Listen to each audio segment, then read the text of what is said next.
Imagine being dropped into a world of danger with only your principles. Kate brings her code of ethics to a gunfight. Target. I'm Kate.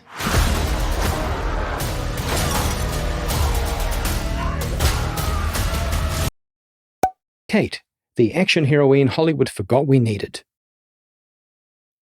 There's something to be said for an action film that doesn't just throw a random actress into a catsuit and hope for the best. Kate, Netflix's neon-soaked revenge thriller, does something rare. Kate gives us a female assassin who actually looks like she knows what she's doing. Mary Elizabeth Winstead isn't here to pose dramatically in leather and execute impractical spinning kicks. She fights like someone who's... well, let's take a look. Stand by. Good. Perfect. Got it. Safety on.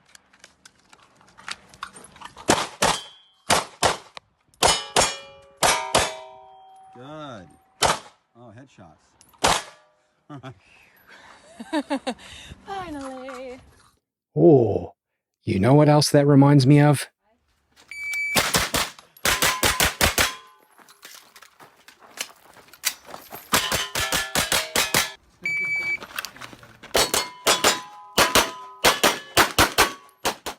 Winston knows her way around a gun because she's made a career out of playing characters who shoot first and ask questions never. I first encountered her in 10 Cloverfield Lane, but where I remember her S-tier murder skills was playing the Huntress in Birds of Prey and the fantabulous emancipation of one Harley Quinn.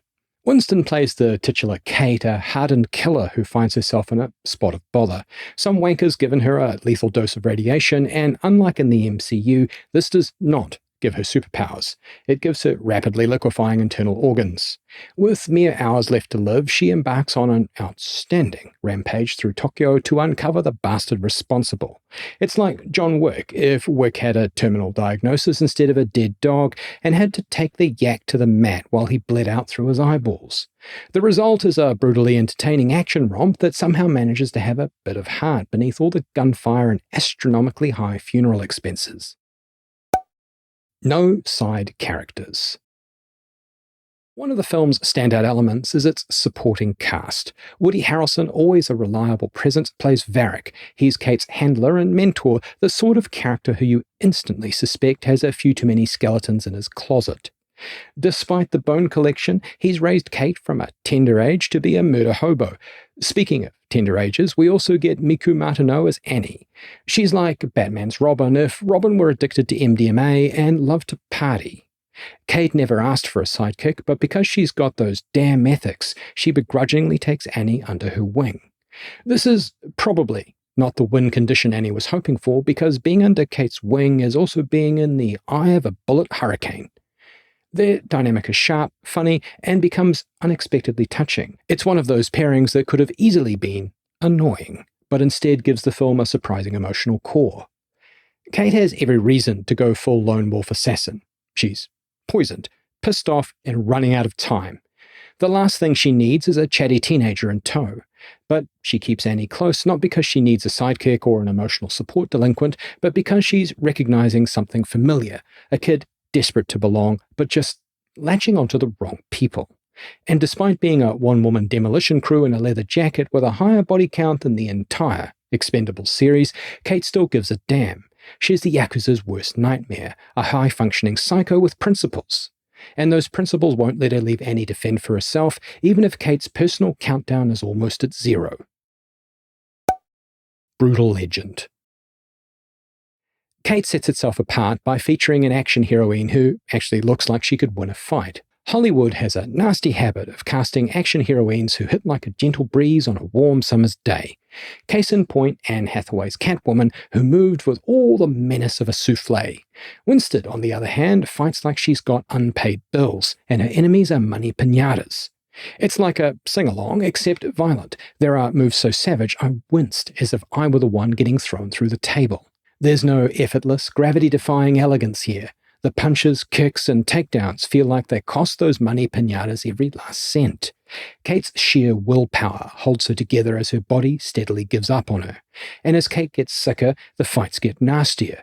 It's like watching someone try to finish a marathon while being actively set on fire.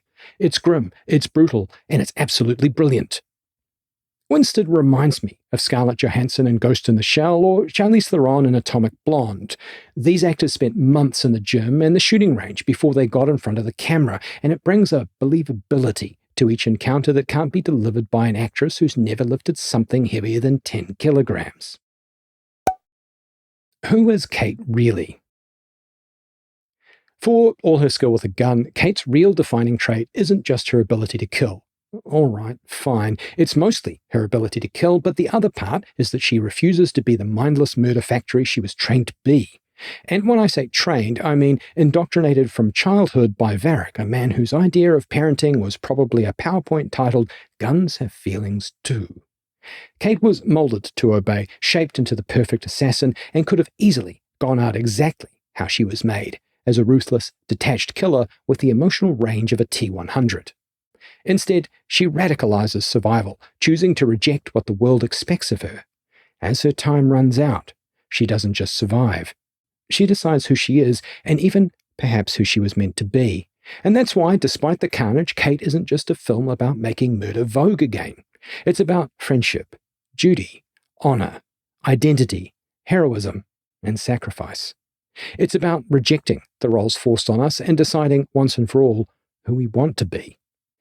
And it doesn't shy away from a decision-making process that involves a whole lot of bullets. The struggle is real. That struggle is key, because Kate isn't just about stylishly murdering people in neon-lit alleyways. Well, it is, but it's also about mortality, regret, and the footprints you leave behind when you're gone. Kate's relationship with Annie starts as a hostage situation and somehow evolves into something almost parental. A toxic, gunfire-laced mentorship, sure, but a mentorship nonetheless. Even as she plows through enemies with the efficiency of a woodchipper, you can feel the film nudging towards something deeper. This is a blood-soaked meditation on legacy. Kate has spent her whole life being a weapon wielded by others, passed from a trauma-filled childhood to a morally questionable handler, like an ancient curse that keeps finding new victims but never gets broken. But with the clock running down on her final hours, she makes one last, defiant choice: to wield herself. She isn't just hunting down the twat who poisoned her, that's table stakes. Kate's taking control of her own ending. She refuses to go out as another name on a collateral damage schedule. Kate writes her name into history in someone else's blood. And in doing so, Kate gives Annie something she never had: a real role model. No, not someone who can hold a gun, but someone who holds a fucking line. Because Kate's time is up. There's no sequel at the end of the rainbow, no post-credits tease promising a miraculous recovery. What she can do is go out as the person she always should have been, the version of herself that not even Varric's relentless brainwashing could erase. The version that, despite all the death and destruction, still has something worth teaching. Annie spent her life looking for a reason to believe in something, or maybe anything. Annie's version of Japan is brutally short on heroes, but she finds one in Kate. Sure, at first, Annie thinks Kate is a badass babe with a body count, but by the end she understands what heroism actually is: sacrifice. And sacrifice, as it turns out, isn't just an act. It's a philosophy, a creed, a code, one that Annie might just decide to live by. Inverse racism. Part of Annie's struggle is that she's half Japanese, half not, and it's the not half that makes her life difficult. Her family constantly reminds her that she's a living record of her father's gaijin tryst mistake. She's stuck in an identity limbo, viewed as too foreign by some, not foreign enough by others. It's the kind of cultural exclusion that doesn't require overt hostility, just a lifetime of subtle reminders that you're an outsider in your own home. And as much as Annie resents it, she's internalized that mindset herself. It's why, when she first meets Kate, she immediately looks down on her as the other. But Annie's sharp tongue and teenage bravado are a fossil record of familial rejection, running right to the molten core. The same alienation she spent her life trying to ignore is weaponized against Kate. Kate, of course, is the ultimate outsider. She's not just a gaijin. She's a professional gaijin, paid to be invisible until she isn't. She's a foreign assassin operating in a culture that prizes subtlety, hierarchy, and knowing your place. She lives on a rules-optional lifestyle and doesn't care about making herself palatable to the people around her. It makes her dangerous, but it also makes her alone. She moves through Japan like a ghost, acknowledged only by the funerals and shattered families in her wake. The film embraces the stranger in a strange land trope, but in a way that goes beyond surface-level storytelling. This isn't just a backdrop for stylish violence, it's a meditation on belonging, or the lack of it. Kate and Annie are the two sides of the same coin, both craving something they've never truly had, a place where they fit. Annie has spent her life being told she doesn't belong. Kate has spent hers proving she doesn't need to. She's forged her own path, but beneath all that hardened assassin efficiency, Kate wants to belong.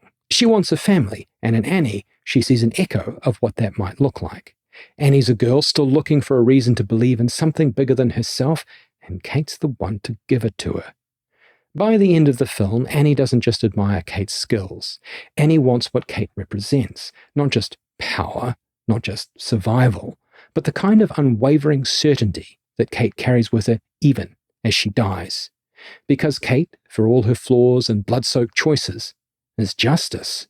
She's the first real, tangible proof Annie has ever seen that someone can live by a code and die with dignity.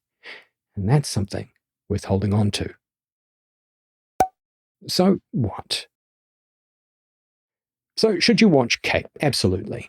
If you like your action heroines competent rather than decorative, it's a must-watch.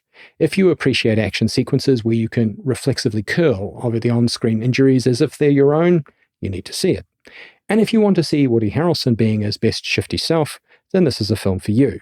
It may not have John Wick's unrelenting brand cachet, but what it does have is a protagonist who feels painfully, brilliantly human. It's a solid reminder that action stars who actually train for their roles deliver performances that outlast the runtime. Kate isn't just another stylish assassin film. It's a stylish assassin film where the killer decides they won't be defined by their past. It's about choosing to do something good even when you know it won't save you. Kate doesn't fight for survival. She fights for meaning. And that's what makes her one of the most human action protagonists we've had in years. So, what did you think of Kate? Let me know in the comments, unless you disagree with me, in which case, leave those comments on someone else's video. And subscribe. Kate would want you to. Thanks for watching. Please hang up and try again.